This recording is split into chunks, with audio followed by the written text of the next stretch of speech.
Amen. Basi nitaanza tu na neno hili, alafu mengine tutayafanya hapo mbele. Kuna kitu nitakufundisha kidogo hapa. Bwana Yesu asifiwe. Hongera kwa kuja ibada, kwa kupata neema ya ibada ya kwanza. Nipigie makofi kwa kufika. Bwana Yesu asifiwe. Wakati uliopita tulipata nafasi ya kujifunza neno la sema ufahamu ushindi uliopo katika damu ya Yesu na neno la ushuhuda. Tumejifunza habari ya ufahamu ushindi uliopo katika damu ya Yesu na neno la ushuhuda. Na tulisoma Ufunuo 12 mstari wa kwanza. Biblia inasema nao wakamshinda kwa damu ya mwana kondoo na kwa neno la ushuhuda wao, ambao hawakupenda maisha yao hata kufa. Neno la ushuhuda na damu ya mwana kondoo. Na tukaona kisema kama tunaukubali ushuhuda wa wanadamu, basi ushuhuda wa Mungu ni mkuu zaidi, kwa kuwa huu ndio ushuhuda wa Mungu, kwamba amemshuhudia mwanawe. Na tukaona kuna aina kuu mbili za ushuhuda. Kuna ushuhuda wa Mungu, Malaki 3:5. Tukaona kuna ushuhuda wa Mungu, lakini tukaangalia pia alipokuwa katika kusema tazama wingu jeupe, Mungu alivyomshuhudia Yesu mbele ya wale watu ambao walikuwa hawamkubali. Haleluya. Tukaona kuna shuhuda za kibinadamu, nyingine ni za uongo. Mtu akakushuhudia uongo tu ili akuharibie. Mtu akakushuhudia uongo tu ili akuondoe kwenye kazi, kukosanisha mahusiano yako ya ndugu, ya ndoa. Uongo tu, uongo. Kwa hiyo huu nao ni ushuhuda, na mtu akadhibitisha jambo. Alafu kuna ushuhuda wa Injili, kwamba tumepewa Injili ya Yesu tuieneze. Matendo 4:33-34. Lakini tukaona mitume walipotoa ushuhuda wa kufufuka kwa Yesu, kwake Yesu, kwa nguvu nyingi, neema nyingi ikawa juu ya wote. Neema ilikuja kutokana na ule ushuhuda. Bwana Yesu asifiwe.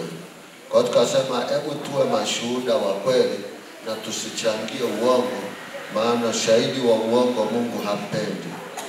Kwa mujibu wa Mithali ile sura ya 6 mstari wa 16 na kuendelea.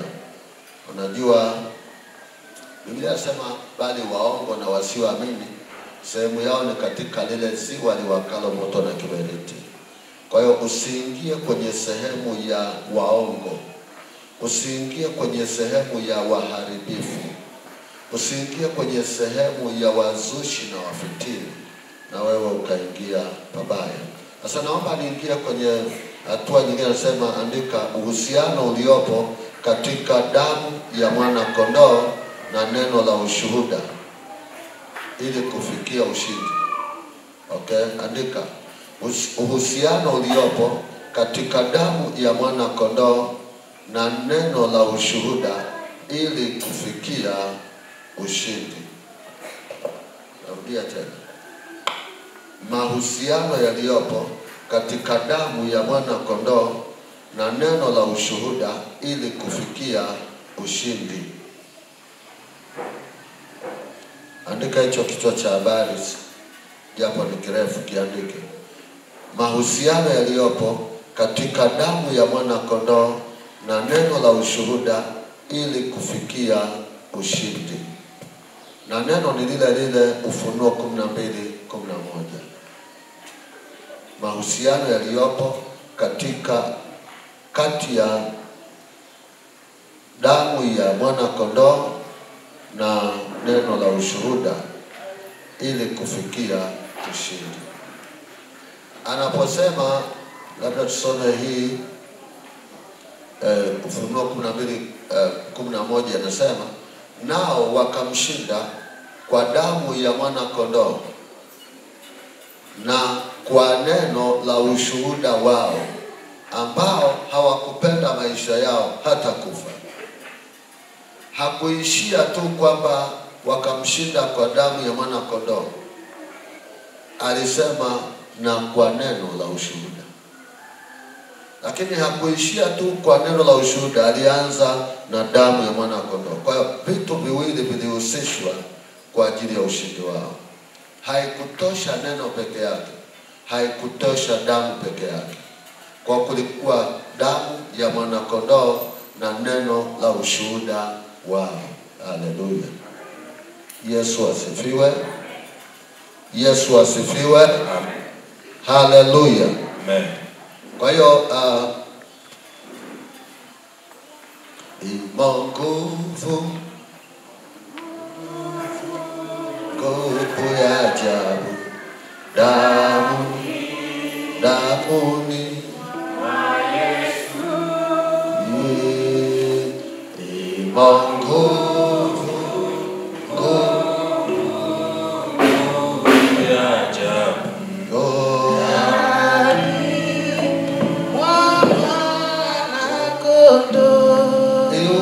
uweza waja ndani wa Yesu, uweza waja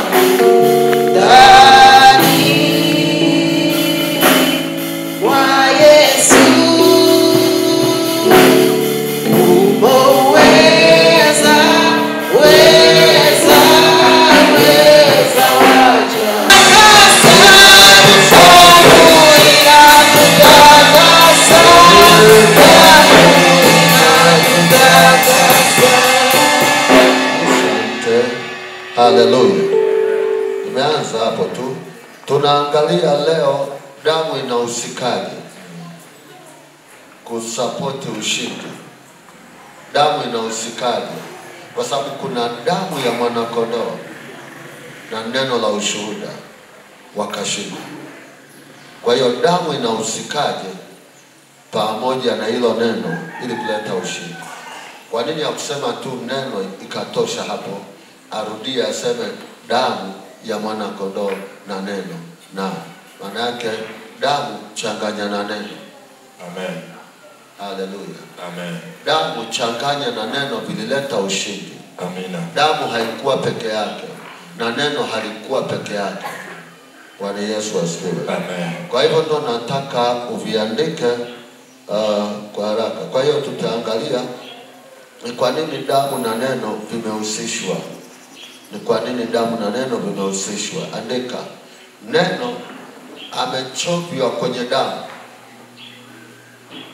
Neno amechovya kwenye damu. Kwa hiyo ili neno awe na ushindi, amechovya kwenye damu ya ushindi. Kwa sababu damu ya Yesu ilishinda. Neno amechovya kwenye damu. Haleluya. Yesu asifiwe. Amen. Narudia tena, nisikize kwa makini sana. Kuna jambo la kuumba imani kabisa hapa, jambo litendeke. Nitakupa matumizi mazuri sana ya damu ya Yesu. Amen. Ukiyajua kuna mambo yanaenda kubadilika kwako. Amen. Yesu asifiwe. Amina. Hakuna namna ya shortcut. Lazima uijue nguvu iliyopo ndani ya damu ya Yesu. Amen. Haleluya. Amen. Yesu asifiwe. Amina. Damu neno alichovya kwenye nini? Kwenye damu. No? Kitabu cha Ufunuo 13. Ufunuo 13 na 19 mstari wa 13. Ufunuo 10. Unasema nasuuza bakuli, sasa hiyo si ni kusiuza tumbo.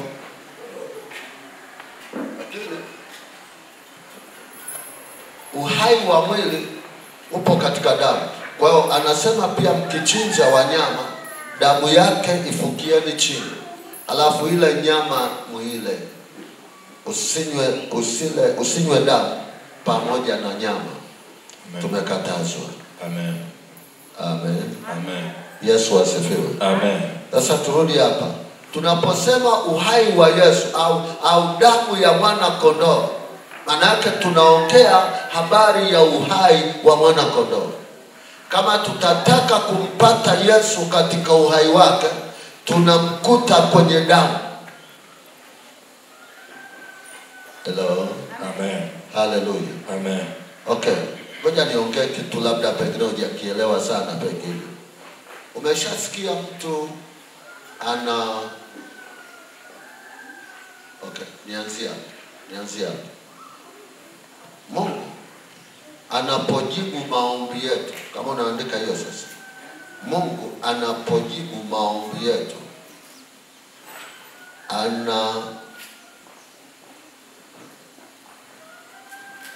anayasikia kupitia au anayaona kupitia damu ya Yesu. Mungu anapojibu maombi yetu anayasikia kupitia damu ya Yesu au anayaona kupitia damu ya Yesu. Narudia tena. Kama kuna mahali unapotakiwa mahitaji yako yaonekane, ni ndani ya damu ya Yesu. Taenda hapo mbele utanielewa. Ngoja nirudie tena kwa namna hii. Mungu akitazama, akituangalia, anatuona kupitia damu. Okay. Haya. Mimi na wewe tumekufa, na uhai wetu umefichwa ndani ya Kristo. Umefichwaje ndani ya Kristo? Kupitia damu. Kwa sababu uhai wa Yesu ni kupitia damu yake. Kwa hiyo hawezi kumuona yeyote hapa bila damu. Na ndio maana lazima uwe na maarifa sahihi ya kuitumia damu ya Yesu. Utaelewa kwa nini Wagalatia 2:20 anasema nimesulubiwa pamoja na Kristo, na uhai wangu umefichwa pamoja. Maana yake unaposikia uhai wangu umefichwa pamoja, kuna uhai wangu mimi na uhai wa Yesu ambao damu yake. Kwa hiyo damu yangu ili ilete thamani imechanganywa na damu ya Yesu. Amen. Hallelujah. Amen. Yesu asifiwe. Amina. Yesu asifiwe. Amen. Kwa hiyo nimefichwa mahali. Bwana niangalia kupitia damu. Okay, sikia. Akiona, ndio maana ule ushindi, lile neno alikushinda peke yake, lilishinda kupitia aliyeshinda, damu yake. Sasa hakusema wakamshinda kwa kupitia Yesu na neno, walisema wakamshinda kwa kupitia damu ya mwana kondoo na neno la ushuhuda. Maana yake uhai wa Yesu uliwakilisha ushindi. Kwa hiyo ukichanganyika na lile neno ukaleta matokeo. Amen. Amen. Kuona makuhani walipokuwa wanatoa sadaka, walienda na damu. Msamaha wao haukwenda peke yake. Ijapo ile damu ilikuwa inafunika, ya Yesu ndio inaondoa, lakini walienda na damu. Wakaenda na maneno kinywani mwao. Okay. Maneno yale waliyobeba kwa ajili ya rehema. Kwa mujibu wa Hosea 14 mstari wa kwanza, anaposema chukueni maneno pamoja nani, walichukua yale maneno na damu wakayapeleka mbele za Mungu. Kwa hiyo Mungu alikuwa anaangalia damu, na kama kulikuwa na adhabu yoyote, yule mnyama aliyekufa alibeba. Ndio maana usikubali kufa kizebe ikiwa damu ya Yesu ipo kwa ajili ya maisha yako. Haleluya. Yesu asifiwe. Jicho la damu, anaiangalia damu, anatuangalia kwenye picha ya damu. Okay. Wakati Yesu yuko mkono wa kuume wa Mungu akituombea, amebeba damu. Na wakati Mungu anataka kutuadhibu, Yesu anamwambia, kumbuka hii damu iliyomwagika. Ameenda kupitia damu. Damu inaishi. Amen. Amen. Amen. Okay. Angalia, anasema hivi, ukimuua mtu au nimwambia hapo mtu muovu acha uovu na wewe hujapiga kelele, hakusema nitamtaka huyo mtu, amesema nitataka nini? Damu yake. Maana yake Kaini alipokuwa nani huyu Abel kwenye Mwanzo sura ya 4. Nataka kulainisha kitu hapa uelewe. Mwanzo sura ya 4, wakati Kaini anamuua ndugu yake Abel, Mungu anamtokea Kaini, alimwambia, Kaini umefanya nini? Ninasikia sauti ya damu. Hakusema namsikia Kaini, sauti ya damu ya ndugu yako. Maana yake hii damu inaongea. Mtu akifa kiroho, damu yake inaongea. Mungu anaangalia, anasikia damu inasema kwamba nimeuliwa. Hello. Amen. Hallelujah. Amen. Kuna mtu ameuana, labda umemuua hata kwa siri, ukamweka huko kama Kaini alivyomuua ndugu yake, na akasema mimi sio mlinzi wa ndugu yangu. Damu ikalia. Vivyo hivyo damu ya Yesu inalia kwa ajili yetu. Damu ya Yesu inalia kwa habari ya msamaha wetu. Amen. Tunapofikia mahali ambapo lazima tufe, damu ya Yesu inalia kwa habari yetu. Amen. Oho. Siku moja, nafikiri tuwahi kutoa hili, nilipokuwa najifunza mambo ya damu, nilienda mbali zaidi. Nikawa nimemkopa mtu hela, naanzia hapa, akanipa ile pesa, ilikuwa $1,000,000. Sasa baada ya kunipa, na ile mtu ni watu wanaonitegemea kiroho, yani wako mjini, lakini ni watu ambao naweza kusema mimi ni baba yao wa kiroho.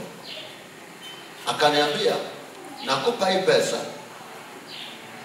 sitahitaji kwa sasa, ila tutakapohitaji nitakwambia, itumie tu wewe. Tutakapohitaji nitakwambia. Nikatumia ile fedha, ikanisaidia. Nilikuwa na paua, nikapungukiwa hapo, kwa hiyo ikanisaidia. Nikapata fedha nyingine, nikaanza tu kupiga plasta, nikiona si alisema akiwa anahitaji ataniambia.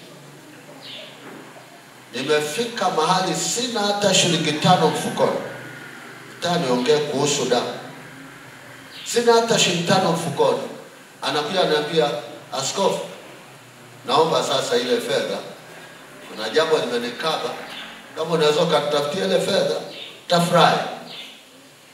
Nikasema sasa nafanyaje? Na amehitaji, na sijui ana shida kwa namna gani mtu anapojieleza.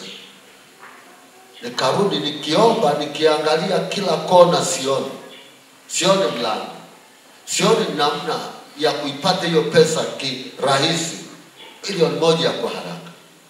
Sina mlango. Sasa nikijaribu kuomba, kuna wakati hata ukipasa sauti unaona kama hii haiendi mahali.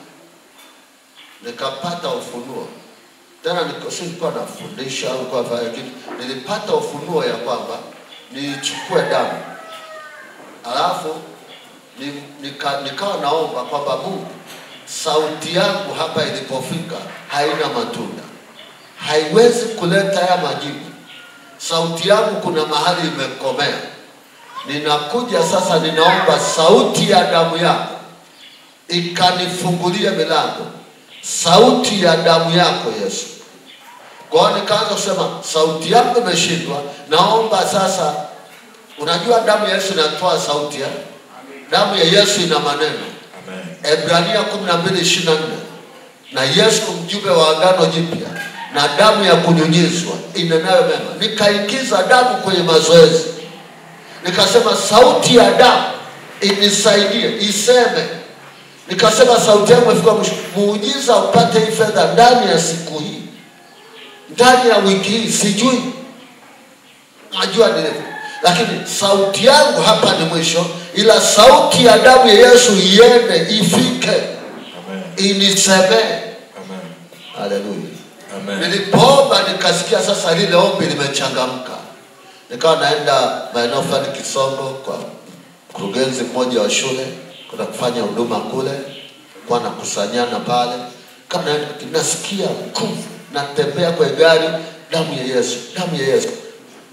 Nena kwa ajili ya pesa hii.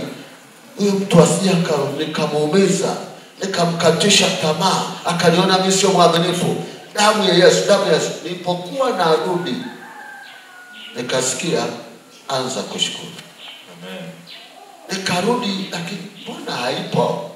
Lakini nikaendelea kushukuru. Nikatoka, nikaenda eneo fulani, nikapita tu kumsalimia mpendwa fulani wa mahali fulani, anasali mahali fulani. Akaniambia, nimefurahi kukuona. Ambia akasema, tena nilikuwa na fungu langu la 10 hapo. Nilikuwa nimeweza nilete kwako. Yaani mawazo yamenijia hapa, nililete kwako. Sasa sijui hata nimeliweka wapi, watu taliangalia. Nikasema, Yesu, kama haya ni majibu yako, basi na iwe. Amen. Nikaondoka. Baadaye nakuja, nikakuta ameniletea 880,000. Amina. Sawa sawa. Amen. Aliamriwa, hakupeleka kanisani alipo, akaleta. Amen. Nilipofika nikaangalia, nikatoa fungu la 10, nikampigia yule mtu, ambia nataka nije, maana sasa narudi jioni, kaona nisilale. Akaniambia, hapana, usije, mimi nitakuja huko, acha tu hata kesho. Sasa alijua labda nitapa, nimwambia nimepata kidogo, naomba nikutangulizie kama una shida ya haraka ili nyingine ikae. Kwa akajua labda nampa 300,000, 400,000. Kashangaa nimempa zaidi ya 700,000. Amen. Hivyo mpa asema, sikutegemea ni hii yote, naomba basi hii nitaitumia, hiyo nyingine usiwaze sana, endelea tu taratibu, yani hilo usiwaze, hii itatusaidia kwa sasa, naomba usiwe na pressure. Akafika nyumbani, akanipigia simu, sema nimekaa na familia yangu. Nikasema mchungaji anajenga, sisi hatujachangia, kwa hiyo naomba hiyo pesa iliyobaki huko na hiyo usinilipe, ichangie kujenga. Amen. Nguvu ya damu ya Yesu. Amina. Haleluya. Amen. Maana yake mahali unapoishia wewe, damu ya Yesu inaenda zaidi. Amen. Kuna mahali unataka kupona, unaona kabisa hata ukiomba uone mlango. Uone mlango wa chochote. Unaomba mpaka imani imeisha. Iamini damu ya Yesu, isikume damu ya Yesu, maana inaenda zaidi. Amen. Haleluya. Amen. Okay, sikia. Ukisoma Ezekiel 16, Ezekiel 16 inatuonyesha, nafikiri kwanza mstari wa kwanza kile wa 6 wa 8 hapo, anasema yule mtu alikutwa akigaagaa kwenye damu yake mwenyewe. Na Mungu anasema wakati wako ulikuwa wakati wa upendo, nami nikaja nikakuosha, nikakuvika mavazi mazuri. Lakini anasema ulikuwa unagaagaa kwenye damu yako mwenyewe. Maana yake ulikuwa unaenda kwa uwezo wako mwenyewe. Kuna wakati lazima tutembee na uwezo wa damu ya Yesu.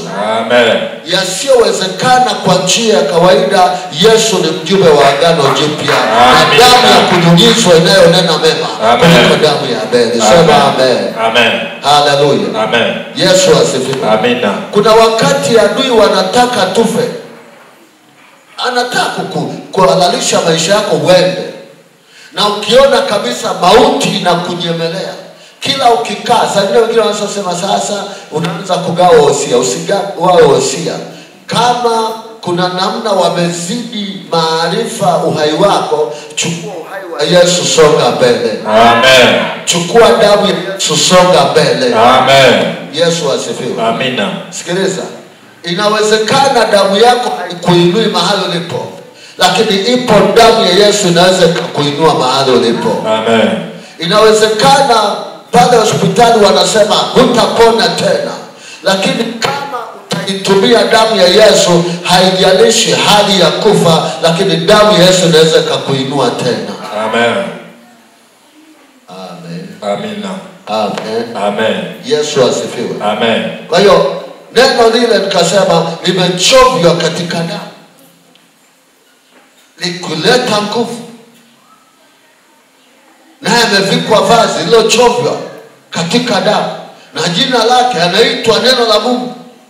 Alipochovya uko kwenye damu, kuna jambo limetendeka. Nisikia mtu wa Mungu, kufanikiwa kwetu ni neno la Mungu limeshinda. Amen. Biblia sema kwenye kitabu kile cha Matendo, naomba usome haraka. Kuna kitu nataka tukiombe. Sio lazima nimalize ujumbe, ila tufikie target. Amen. Yesu asifiwe. Amina. Ukiangalia kitabu cha Matendo 12:34.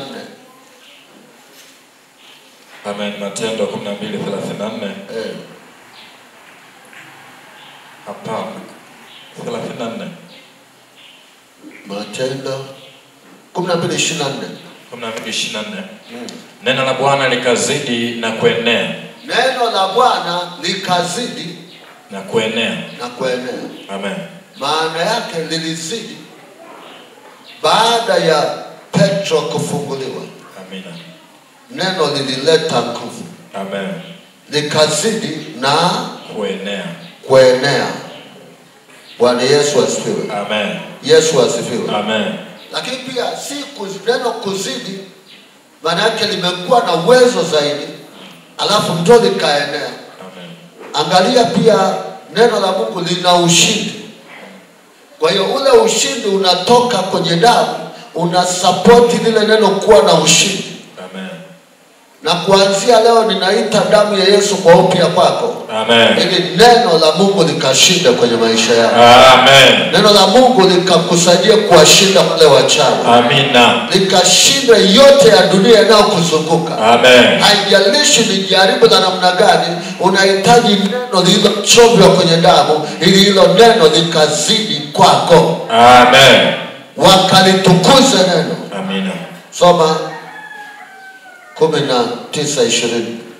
Matendo 19:20. Biblia inasema hivyo ndivyo neno la Bwana lilivyozidi na kushinda kwa nguvu.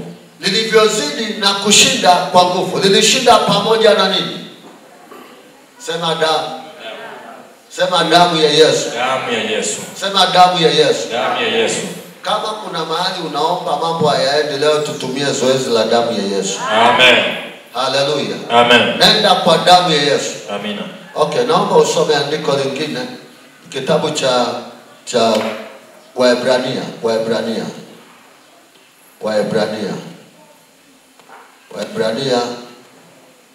ni 10:19 bila shaka. Nimeona linakuja hapa kwa spidi. Yes, 10:19. Waebrania 10:19. Basi ndugu, kwa kuwa tuna ujasiri wa kupaingia patakatifu kwa damu ya Yesu. Njia ile Nimesema hiyo moja tu. Okay. Tuna ujasiri wa kupaingia patakatifu. Maana yake kama umekosa ujasiri wa kwenda kwa uwezo kwa imani, iamini damu ya Yesu, itambulize damu ya Yesu. Amen. Okay. Labda tuende hivi. Andika itakusaidia. Kwa mujibu wa neno la Mungu, kila mtu aliyempokea Yesu kama Bwana na Mwokozi alikufa.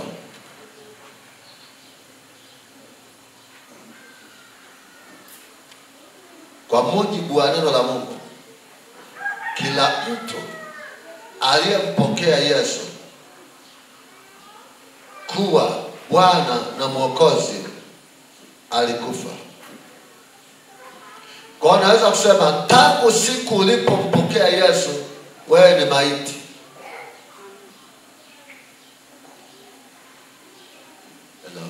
Amen. Yaani wewe ulikufa. Haupo tena. Kilichobaki baada ya kufa majira haya, kwa sababu damu ya Yesu imekukomboa, damu ya Yesu imeingia ndani yako. Kutokea hapo sio wewe na mimi tunaishi, bali ni Yesu anaishi ndani yetu. Amen. Tunapaswa wakituona mahali wasikuone wewe, wamuone Yesu. Amen. Hivi naeleweka? Amina. Usiogope kwamba si nani anaweza kukugusa, nani anaweza kukudhuru. Wewe uko ndani ya Yesu na Yesu yuko ndani yako. Amen. Amen. Paulo anasema kwenye Wafilipi ile sura ya kwanza mstari wa 21 kwamba anasema kuishi kwangu ni Kristo na kufa kwangu ni faida. Kama anasema ikiwa kuishi kwangu ni Kristo, nitakalo lichagua na tamani sana nikaishi na Kristo, lakini niko hapa kwa ajili ya matunda ya kazi. Anaishi sio yeye. Amen. Uishi wewe. Amen. Usikubali kuishi wewe kwa sababu ulishakufa. Amen. Haleluya. Amina. Haleluya. Amen. Haleluya. Amen. Sasa kama ni Yesu anaishi, waache wamloge Yesu. Amen. Kama Yesu anaishi, waache wapigane na Yesu. Amen. Kwa sababu sio wewe unaishi. Shida ni uoga tulionao, na kinachotutesa ni hofu. Hofu ni mchawi wa imani. Uoga ni mchawi wa imani. Wenye imani hawaogopi. Hawana hofu. Amen. Haleluya. Amen. Kama ni Yesu anaishi, afu mimi nikatia shaka kuona kwamba simuoni Yesu ndani yangu, najiona mimi, kwa nini nisishambuliwe? Mbona mmekuwa waoga enyi wa imani hapa? Sasa angalia hii Ebrania anaposema tuna ujasiri wa kupaingia. Neno ujasiri ni imani. Amen. Tuna ujasiri wa kupaingia patakatifu kwa damu ya Yesu. Amen. Damu tu inatupa ujasiri, hata kama maombi yaendi, ipo damu. Amen. Tunashinda kwa damu ya mwana kondoo na kwa neno la ushuhuda. Amen. Yesu asifiwe. Amina. Waweza kuitumia damu na neno ukapita pasipopitika. Amen. Haleluya. Amen. Haleluya. Amen. Nashangaa mtu unasema nimekabwa usiku. Kwa nini umekabwa? Kwa nini unanyongwa usiku na umeokoka? Wamekupatia wapi? Hujajua matumizi ya damu. Okay, mimi nimewahi kutoa sadaka sio nzuri sana kwa wengi, kwa sababu niliwahi kutoa sadaka nikasema kwa mazingira, mimi nimekuwa kutoa mapito tu. Nikasema hapa sitatoboa. Sasa tangu naokoka kuna mahali napita. Unajua adui akishaona kuna kitu mbele lazima aingie. Nakumbuka vita moja ilikuwa ni ngumu sana. Wakati kanisa moja linasimama kinyume changu. Yule mchungaji amepanda kitu fulani, alafu na ndugu zangu wakaingia yani wazazi wasema yule ana kiburi. Yani watu wa karibu wakawa upande mmoja. Nikabaki hapo. Nikaona hapa sitoboi, sipiti. Sasa sikia. Niliwahi kutoa sadaka ya kufa. Yani nikasikia tu kutoa sadaka ili nifie tu madhabahuni, kwamba nisiishi tena. Maana nikiwa naishi mimi nikiangalia sitafika mbali. Unajua kuna mambo ukiangalia uendelee tena mbele. Kuna maneno ukiyasikia uendelee tena mbele. Nikaamua kufa. Haleluya. Amen. Na usiniulize ilikuwaje, lakini nilichukua pia maandiko, sikufa hivi hivi. Sababu maandiko yanasema yeye anayenipenda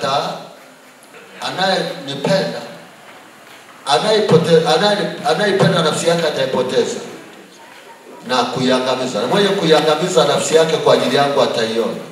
Lakini kakumbuka pia kwenye Yohana akisema, mtu anasema chembe ya ngano isipoanguka katika ardhi ikafa, ukaa hiyo hiyo, lakini ikifa hutoa mazao mengi. Amen.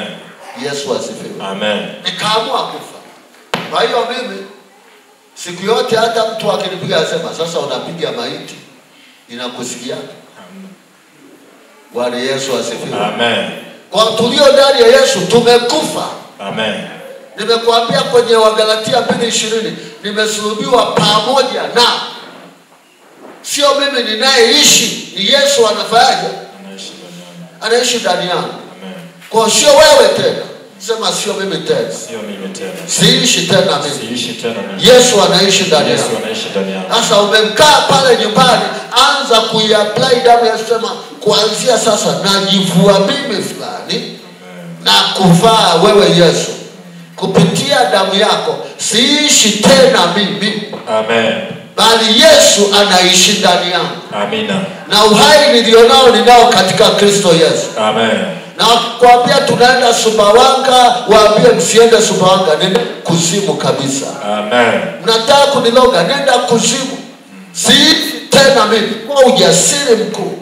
Waambie siishi mimi, bali Yesu anaishi. Nenda kwenye biashara yako, shika biashara yako.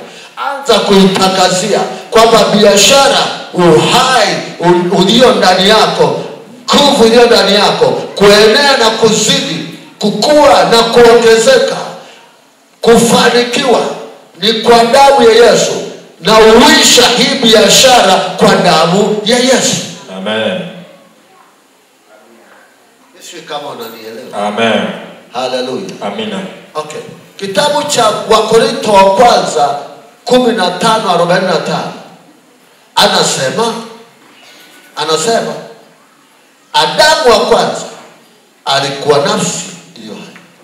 Adamu wa pili ni roho yenye kuuisha. Wangapi wamewahi kwenda kwa mganga? Waenda kwa mganga. Sawa. Ukienda kwa mganga, anaweza akakwambia leta mbuzi, leta kuku mweusi.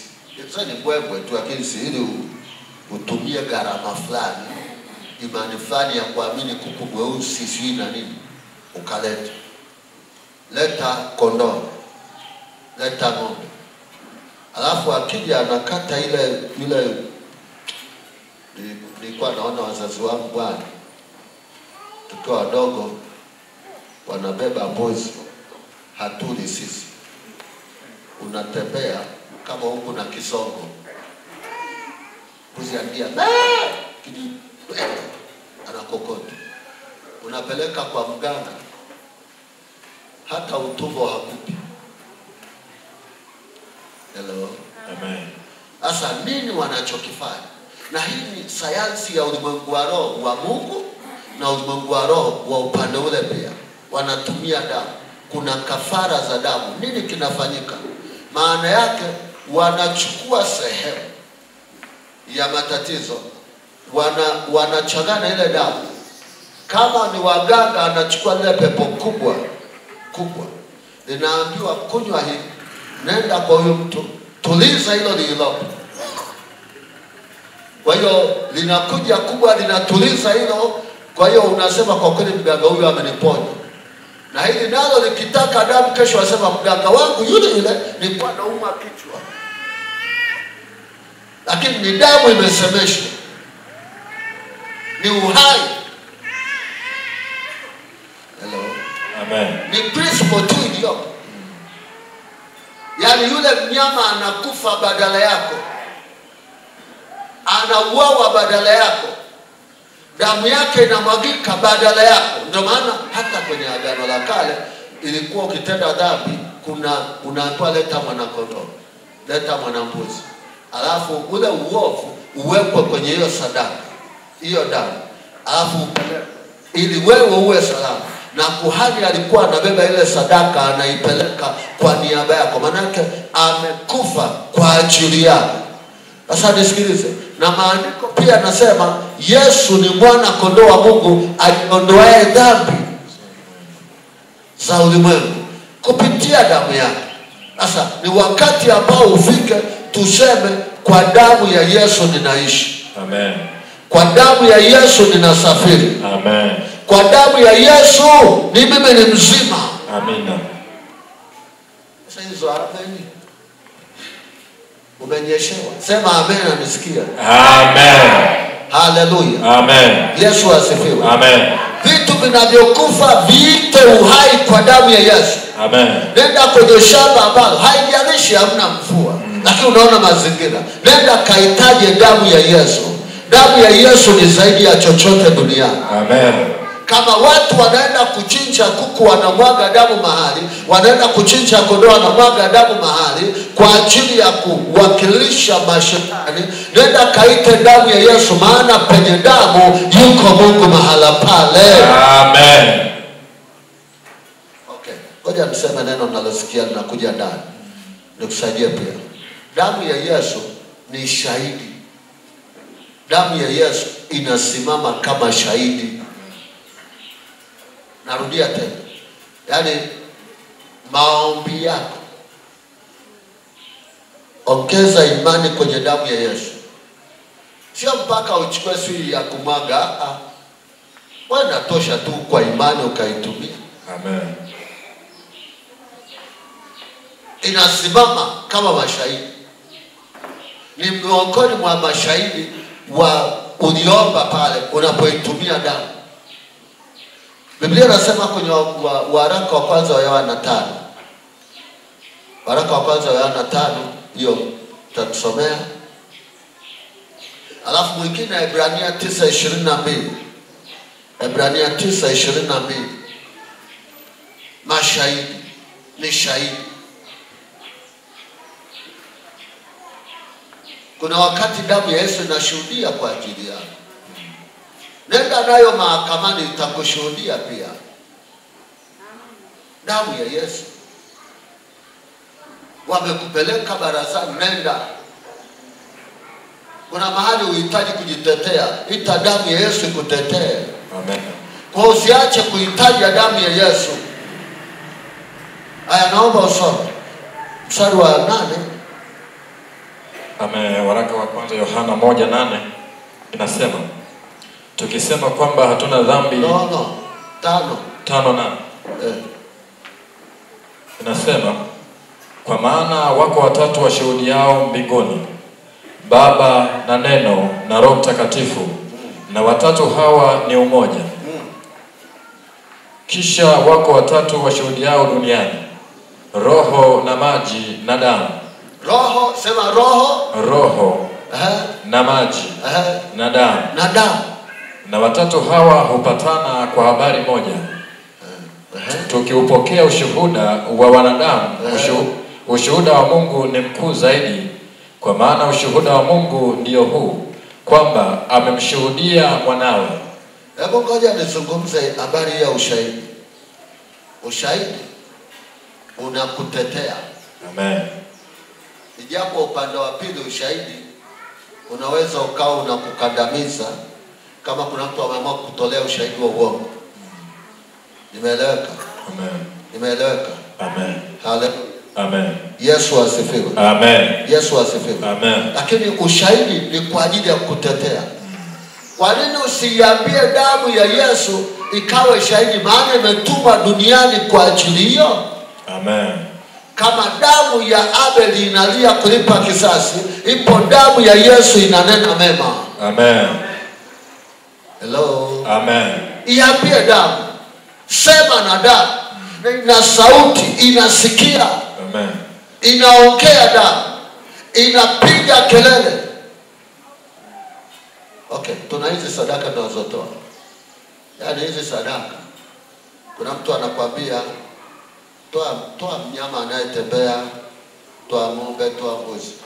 Ila tu nikwambie, na wengine siku hizi wanafanya na sadaka za kuteketezwa. Wana sadaka kabisa. Hata hapa Chiro kuna mahali mpendwa ananiambia wanatoa sadaka za kuteketezwa. wanasema kuna damu ya mbuzi badala. Uongo. Sadaka yoyote, iwe ni ng'ombe, iwe ni mbuzi, iwe ni kuku, inafika kwa Mungu kwa dhamana ya damu ya Yesu. Amen. Kwa hiyo utoe fedha, utoe mnyama, yote lazima isapotiwe na damu ya Yesu. Amen.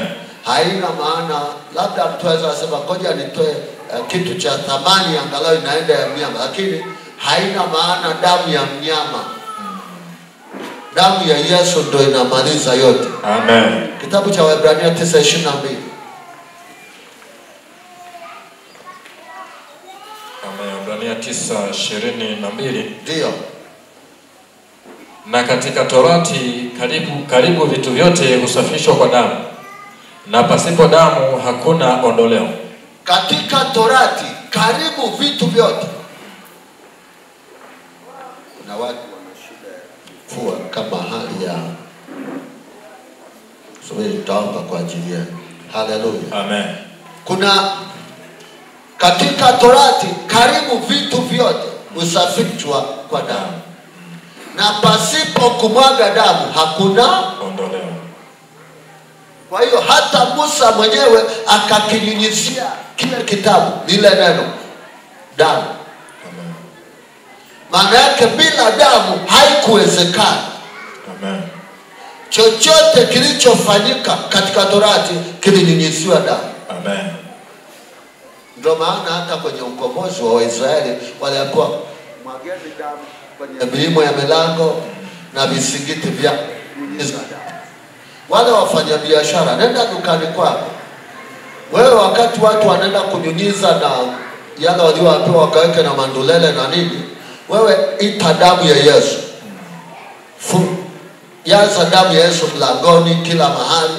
Ita damu ya Yesu. Haleluya. Amen. Yesu asifiwe. Amen. Nyunyiza damu ya Yesu kwenye bidhaa zako za dukani.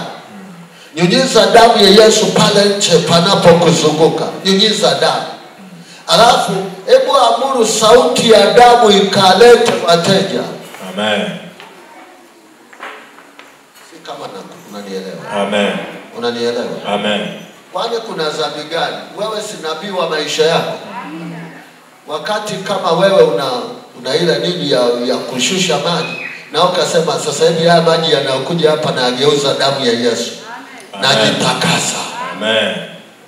Au mpaka ukapewe fruit? Hapana. Yesu asifiwe. Amen. Au kama ni yale ya kujirushia, sema na hii ni damu ya Yesu. Amina. Amina. Una mume mlevi, si haeleweki na nini, chukua maji, yale maji unayofuria, sema leo nageuza haya maji damu ya Yesu, nafua hizi nguo zikaondoe, yaani ninapofua inamfua mume wangu, ule ulevi utoke. Amen. Hello. Amen. Hallelujah. Amen. Kwa nini usifute? Kama ni sahani zako zioshe kwa damu ya Yesu. Amen. Katika Torati kila kitu husafishwa kwa damu. Amina. Na pasipo kumwaga damu hakuna nini? Ondoleo. Kuna wakati hata unasikia kuumwa, sema okay, hii chai leo iwe damu. Amen. Bwana, ninapokunywa chai ya asubuhi ya leo iondoe maumivu nayo yasikia. Kunywa chai. Amen. Wasikutishe eti kuna vilivyote. Hakuna. Wewe mwenyewe umeokoka, Yesu yuko ndani yako, unaishi kwa damu ya Yesu. Ikiri damu ya Yesu lazima ilete matokeo. Amen. Haleluya. Amina. Yesu asifiwe. Amen. Yesu asifiwe. Amen. Kuna siku kutoka Babati, tulikuwa na nani? Tulienda Babati. Kwenye nafikiri kwa send off fulani. Sasa gari ikaisha mafuta. Na imeishia mafuta pale Babati mjini. Hapo nimepita tu Babati mjini, imeisha hapo. Kasema ngoja niende. Sasa kienda taa imewaka tu, taa imewaka. Na najua umbali wa mafuta kuisha. Nikamwambia, nafikiri alikuwa anaendesha ile gas pasabweti. Sasa hivi ni mtangazaji wa Safi FM. Akaniambia, "Tutafanya askofu. Turudi." Nikamwambia, Tusirudi, tuende mbele kwa mbele. Amen. Tutaenda Makuyuni. Akasema tutafanyaje? Sasa hapa katikati hamna shedi karibu. Tunakuja mpaka tutafika hii njia kwenda Makuyuni hapa unaenda Karatu wapi? Tukafika shedi wanasema hawana mafuta. Sio nini imeshindwa kupandisha, hamna mafuta. Nikaambia kwa jina la Yesu tunaenda. Amen. Nilisema sasa hatutatembea na petroli, tunatembea na damu ya Yesu. Amen. Basi mpaka uiamini. Amina. Tukaja mpaka Dukabovu. Ndio tulikuja kupata petroli. Amen. Yaani yameisha kabisa, tukaenda, yaani tulikuja tukaweka mafuta ndio tukaja nyumbani. Sasa fikiri gari inatembea imewasha taa, wanaelewa? Toka Babati ufike hapa Dukabovu ukisonga. Wala mimi sishangai. Kuna wakati pia ukimwona mchungaji wa Songwe muulizeni, kuna siku tumepikia jiko ambalo lilikuwa jiko lile la nini? La mchina unaita. Limeisha mafuta mpaka tambi zimeungua, limezimika. Na kesho yake tunataka kula. Nikashika jiko nikasema sasa jiko naita damu ya Yesu. Amen. Iwe ndio mafuta ya taa. Amina. Amen. Yesu asifiwe. Amen. Na baada ya kuita ile damu ya Yesu nikawasha jiko likawaka. Amen. Nikapika ugali na mboga na kachai juu. Amen. Unalalaje njaa? Amina. Hello. Amen. Hallelujah. Amen. Sisi tunataka tuje tushuhudie eti daktari fulani daktari. Wakati umefika lazima tutangaze damu ya Yesu. Amen. Yesu akasema hii damu itangazwe mpaka ajapo. Tutangaze mauti yake mpaka ajapo. Amen. Amen. Amen. Ndio maana hili neno likachomwa kwenye damu. Amina. Likashinda. Amen. Damu ya Yesu inashinda. Amen. Damu ya Yesu ikuponye. Amen. Nasema kama kuna ugonjwa daktari amesema hauwezekani, na kuambia kwa damu ya Yesu unaenda kupona. Amen. Damu ya Yesu haijawahi kushindwa chochote. Amina. Kama kila kitu kwa Torati kimetakaswa kwa damu, na wewe unakutakasa kwa damu kwa jina la Yesu. Amen. Musa akainua hisopo akawatakasa wale watu, na mimi nainua hisopo ya damu ya Yesu na watakasa takasike. Takasike. Amen. Amen. Amen. Alisema hutaolewa kwamba una mkosi, ninakuosha kwa damu ya Yesu. Hallelujah. Amen. Hallelujah. Amen. Yesu asifiwe. Amina. Wewe mwenzako, mkosi unaondolewa na damu ya Yesu. Mwambie mkosi unaondolewa na damu ya Yesu. Balaa unaondolewa na damu ya Yesu. Sio mpaka ukanawe na magadi. Maana kuna wapendwa wengine wanasema na nao wanaona kuna mkosi na nao na magadi. Nani amekufundisha hiyo? Naweza ukawa mshirikina hivi. Hello. Amen. Hallelujah. Amen. Jioshe na damu ya Yesu. Amen. Kama kazini hawakuoni, hebu ingia ndani. Kujiframe sema kwa damu ya Yesu. Leo naenda, nitakapoenda bafuni hapa, damu ya nikitoka tu nikienda. Amina. Kwani Ufunuo 11:6 anasemaje? Wana amri ya kuyageuza maji kuwa damu. Amen. Na wakaipiga, hebu isome, wakaipiga dunia. Kwa hiyo hujanyimwa. Ndio maana hata mikate ile tunayokula ni mikate kawaida, lakini tunaposema ni mwili wa Yesu unakuwa mwili wa Yesu. Kama una imani usiitumie. Unaposema ile tunasema ni maji ya zabibu, japo tunatumia wine, tuachana nao. Tunachukua labda ile tunasema ni fruto, tunaitumia mara nyingi. Haya, unasema hii ni damu ya Yesu, ni mwili wa Yesu. Ni halisi kabisa kwenye Mungu wa roho, inakuwa kama umeamini. Kwa sababu hata Musa, maandiko yanasema kwenye Ibrania 11:30 kwamba alifanya Pasaka kwa imani. Pasipo imani ile unasema tu tunapaka damu kwa milango, mapigo yatapita kwenu, yatapita. Hivi kweli kirahisi? Ni imani. Na yakapita, yakuagusa. Na utumia damu ya Yesu, hakuna pigo litapita kwako. Mchawi akija anakuta beri ya damu. Amen. Soma Ufunuo 11. Amen. Ufunuo 11:6 imeandikwa, hao wana amri ya kuzifunga mbingu ili mvua isinyeshe katika siku za unabii wao. Nao wana amri juu ya maji kuyageuza kuwa damu na kuipiga nchi kwa kila pigo kila watakapo. Asante. Wana amri. Lazima uwe na imani. Amina. Kama leo tutaita damu ya Yesu, nataka madhihirisho. Amen. Amen. Yesu asifiwe. Amina. Yesu asifiwe. Amen. Kwani kinachokushinda unaona allergy mpaka ukatafutie daktari? Sianze na damu ya Yesu. Amen. Amina. Hivi naeleweka? Amen.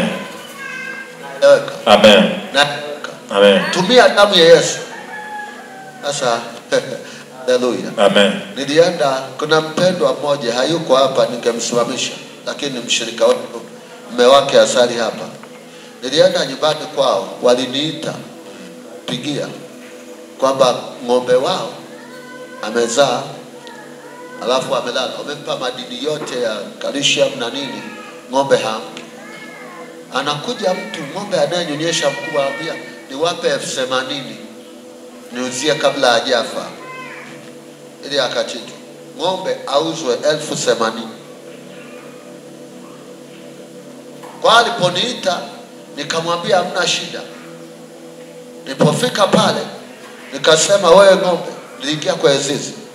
Nikamwambia wewe ng'ombe, najua juhudi zote na taratibu za daktari zimeshindwa, ila ninakwenda kukuinua kwa damu ya Yesu. Amen. Kuanzia sasa utaishi kwa dhamana ya damu ya Yesu. Amen. Nikanyunyiza, nikatamka na kunyunyizia na kunyunyizia uhai. Yesu ni roho yenye kuuisha. Na achilia damu inayonena mema. Nimemaliza, nikapiga ng'ombe akaamka. Amen. Amina. Ng'ombe alikuwa uzwe 80, leo yupo vizuri, ananyonyesha na mambo yanaendelea. Amen. Ile baba akasema kwa namna hii na huyu ndama ni wa kwako. Amen. Wana subiri ndama wangu akue nikamchukue. Amen. Taji wangu ni damu ya Yesu. Amen. Yesu asifiwe. Amina. Sasa hivi nani anaamini kikawaida? Wewe ng'ombe akianguka hapo unakimbilia wapi? Daktari uko wapi? Kwa sababu imani yetu kwenda moja kwa moja hivi, damu ya Yesu inaweza ikaa. Usipofanya majaribio ya imani yako, unaweza ukawa na tiba hapo alafu ukafa. Mtu mwenye damu lakini hajui namna ya kuitumia atakufa, maana dawa haitibu bila kutumiwa. Na damu ya Yesu haitakusaidia usipoitumia. Amen.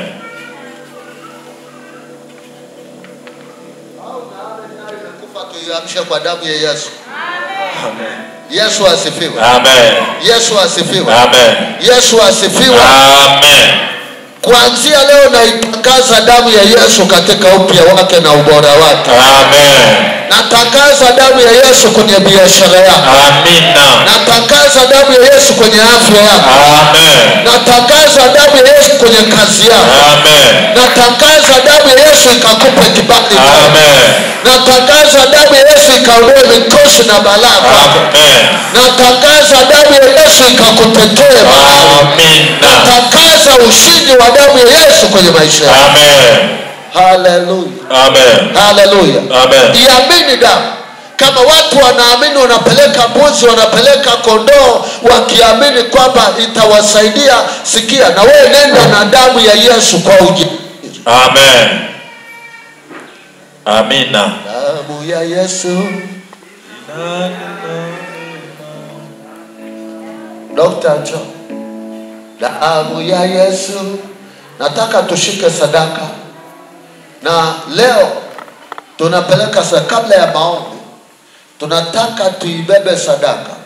Bwana kwambia hakuna mwenye sadaka yenye thamani isipokuwa thamani ya sadaka inabebwa na damu ya Yesu. Maombi yangu mimi hayana thamani kubwa mbele za Mungu bila damu ya Yesu. Ndio maana kuhani lazima abebe damu aende nayo, na ile damu ndio inasema haleluya. Hawezi kwenda pasipo damu.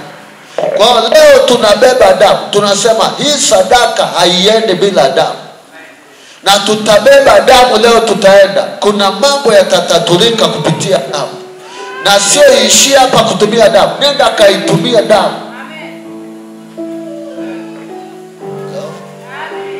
Fanya mazoezi. Narudia tena, fanya mazoezi. Narudia tena, fanya mazoezi. Haleluya. Kama damu imepakwa kwenye miimo ya milango na misikiti, wa mabaya yasiwapate watu. Hakika tukasema walifanya kwa imani. Kwa nini wewe usiseme najipaka damu? Najipaka damu. Mimi sio mgonjwa. Najipaka damu. Sio mimi ninaishi. Chochote kitaje damu ya Yesu. Wewe taja damu ya Yesu, usiogope. Itaje kwenye shida yote ulionayo. Wakilisha damu, itangulize damu. Unapoonyesha kuiamini na kuikiri, italeta matokeo. Sasa kile tunaonekana kama mimi kwenye damu uniondoe. Naijua na najua imefanya mengi. Nimekushuhudia tu ya ile hela, lakini kuna mambo mengi damu imefanya. Amen. Mengi. Hata leo naweza kufanya kitu. Amen. Amen. Amen. Ukimsimamisha Yesu mahali, msimamishe kwa damu. Amen. Tuanze na sadaka ya upendo. Amen. Haleluya. Basi ni wakati wa kutolea Mungu, lakini lazima utumie damu kama alivyosema askofu.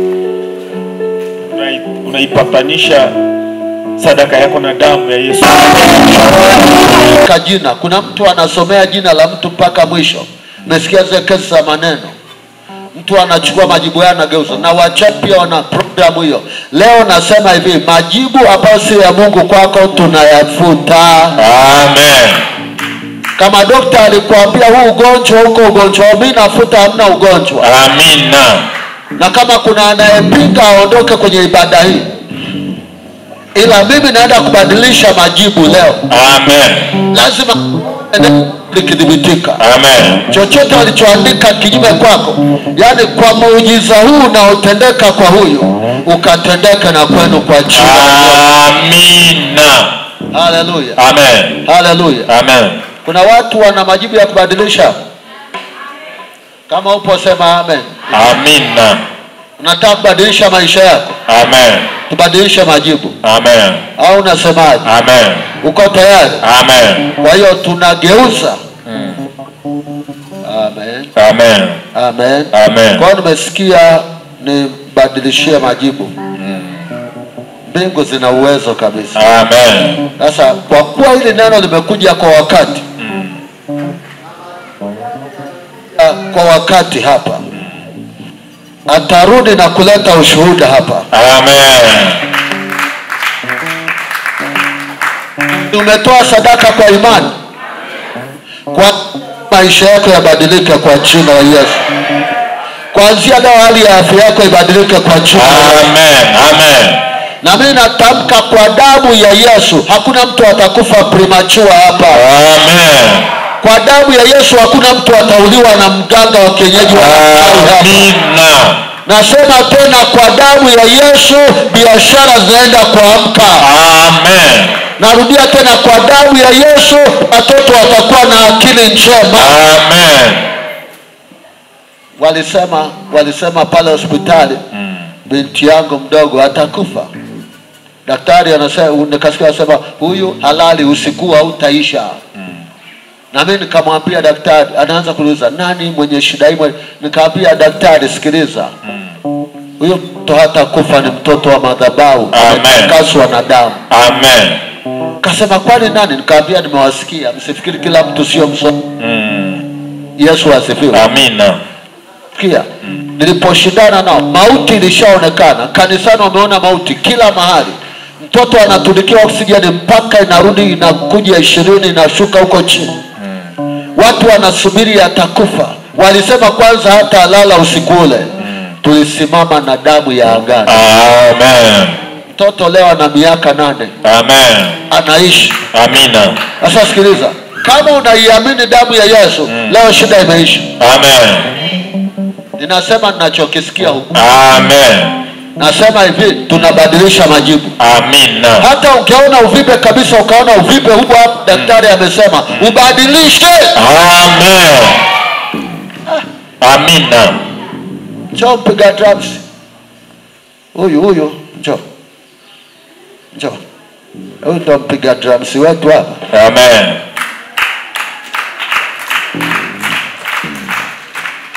Huyo mtoto huyo unayemuona, nakupa tu kama utaamini uamini. Amen. Lakini daktari anafahamu haya na baadhi yenu wengi mnafahamu. Amina. Kwa na kesi ngumu ya huyu. Alipata matezi. Na yakavimba mpaka yanaziba njia ya chakula. Na akawa anapata homa sana. Anaumwa siku, anaumwa. Yalimdhoofisha. Na daktari alisema tutoe 460 ili afanyiwe operation. Daktari unafahamu. Haleluya. Amen. Sasa mimi nilisema hivi, kama damu ya Yesu ipo, sio vibaya kwenda hospitali. Lakini wakati mwewe kuijaribu imani yako ni kuzuri. Amen. Lazima ujipime kiimani pia. Amen. Sio kwa sababu pesa zipo. Sijakosa hela ya kupeleka hospitali. Lakini nilikuwa nataka Mungu wangu adhihirike. Amen. Damu ile ilifanya nini? Nimeomba.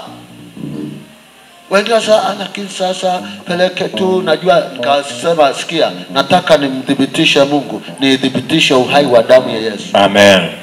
Huyo mtoto hana tena matezi. Amen. Wao uvimbe damu ya Yesu ilimaliza. Amen. Unanielewa? Amina. Ni mzima leo.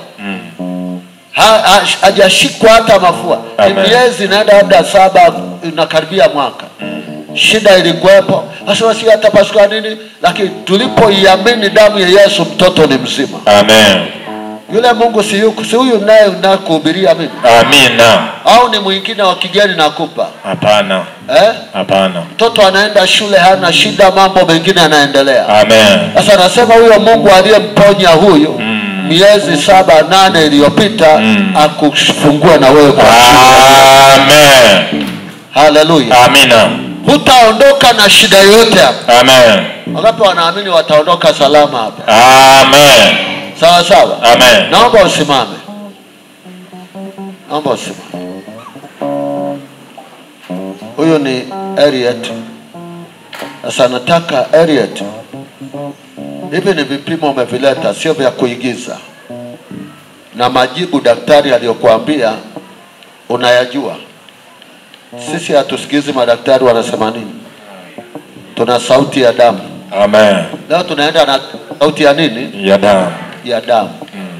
Yaani kama kuna mahali popote unapoumwa na kibinadamu panaonekana hapaelekei, leo ishikilie damu. Amen. Badilisha majibu. Amen. Kama unaumwa popote, shika hapo mahali. Wakati nitakapokuwa kitamka, mkono mmoja inua juu. Haleluya. Amen. Haleluya. Amen. Alafu sema maneno haya kwa kumaanisha. Mengine nitakupa useme mwenyewe, lakini haya sema. Sema, Bwana Yesu. Bwana Yesu. Nakuja mbele zako. Nakuja mbele zako. Nimejifunza neno lako. Nimejifunza neno lako. Linalosema wakamshinda kwa damu mwana kondoo na kwa neno la ushuhuda. Tulijifunza neno Jumapili iliyopita. Leo tumekuja kwenye damu ya mwana kondoo, damu ya Yesu, damu inayonena mema. Ile damu ya Yesu inenayo mema ikanene tangu sasa katika jina la Yesu, katika damu ya Yesu, damu ya Yesu, nena ajili yangu. Nena kwa ajili yangu. Nena kwa ajili yangu. Nena kwa ajili yangu. Nena kwa ajili Nena yangu. kwa ajili yangu. Damu ya Yesu. Damu ya Yesu. Sauti yangu. Sauti yangu. Sauti ya damu yangu. Sauti ya damu yangu. Imeshindwa. Kutatua. Yale ninayopitia. Kutatua. Changamoto. Damu ya Yesu. Damu ya Yesu. Damu ya Yesu. Damu ya Yesu. Damu ya Yesu. Damu ya Yesu. Damu ya agano. Nena kwa ajili yangu. Hebu isomeshe kwa ajili ya eneo hilo. Shika lolote lenye shida, anza kuitamka damu ya Yesu. Kwa nikiomba hapa kabla sijakuombea, itamke damu ya Yesu. Rika mayashaka rabo. Na yule ambaye amekuwa na shida ya kifua, itamkia kifua damu ya Yesu. Nataka shuhuda baada ya maombi haya. Ya koria babo, Baba wa mbinguni, nimeshika majibu haya ambayo za madaktari kwa vipimo vyao wamesoma wale waliosema na kumpa huyu mama majibu.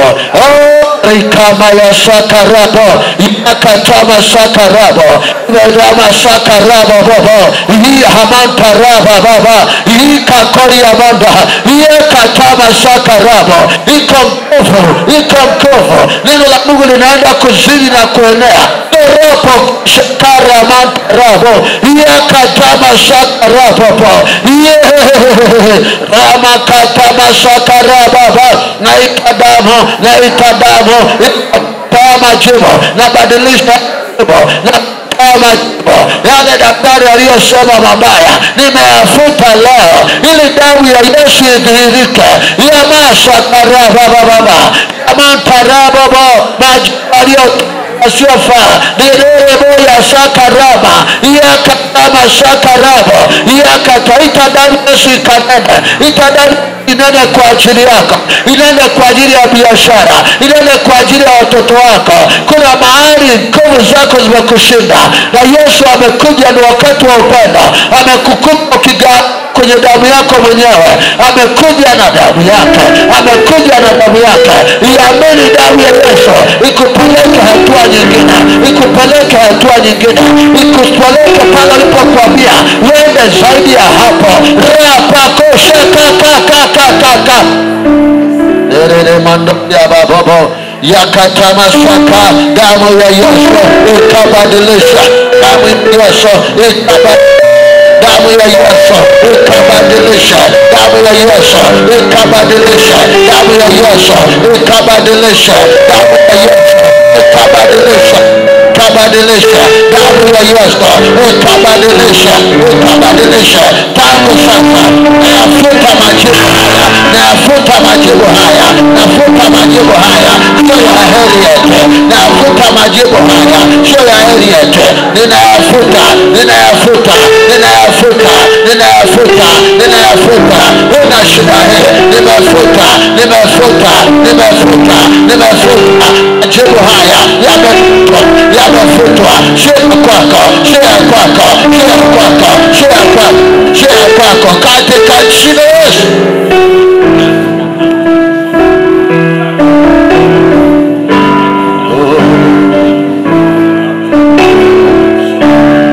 Katika jina la Yesu, katika jina la Yesu, nimekufutia majibu.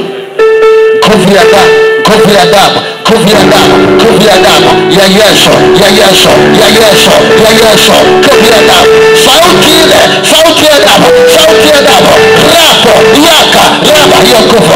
Rapa, papa, papa, yaka, kaka, raba, raba, baba, baba, raba, baba, baba, raba, baba, raba, baba, yaka, kaka, raba, baba. Katika jina la Yesu, majibu yako, majibu haya nimeyafuta leo na kurudishia afya na kupona na wingi wa amani na furaha kwa jina la Yesu Kristo wa Nazareti. Nimefuta ya majibu, nimefuta ya majibu, nimefuta ya majibu. Si yako. Inua mikono mahali ulipo. Kama ni mgonjwa anayafuta, wewe sio mgonjwa tena. Kwa damu ya Yesu, damu ya Yesu, kwa damu ya Yesu. Mimi sio mgonjwa, mimi sio mgonjwa. Presha, sukari, donda ya tumbo, gonjwa ya kifua, uvimbe wowote, upofu, nafuta ya majibu. Mimi sio mgonjwa, mimi sio mgonjwa,